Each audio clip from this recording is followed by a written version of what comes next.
Assalomu alaykum.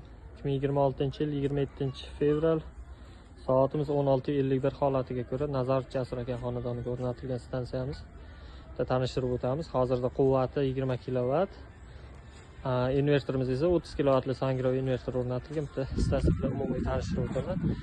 Tarmoq tarafdagi shit mana bu burchakka o'rnatib berilgan 3 ta fazani mahallani fazasidan topganmiz. Hozir bitta tanishtiramiz. Tepada tak 30 ta 645 vatli Longe Haymo X10 panellari va mana bu tarafida 6 ta panelimiz o'rnatilgan. Qo'shimcha 2 ta gruppaga ajratilgan 18 ta paneldan 2 ta MPPT'siga kiritilgan. Va quvvatni hozir uy egalari yana 10 kW qo'shib umumiy 30 kW qilib qo'ymoqchi bo'lyapti. Hozir stansiyamiz normal holatda ishlayapti. Bitta tarmoq shitimiz bilan ham tanishtirib o'taman. Tarmoq shitimiz umumiy ko'rinish mana shu ko'rinishda, akkuratniy, mana zazimlenalari ham bo'lgan.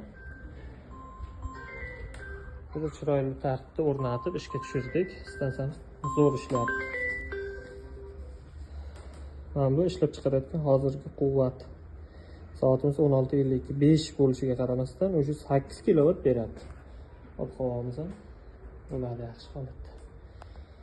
Qo'shib yubordik, nasib bo'lsa endi buyog'iga ishni boshlaydi.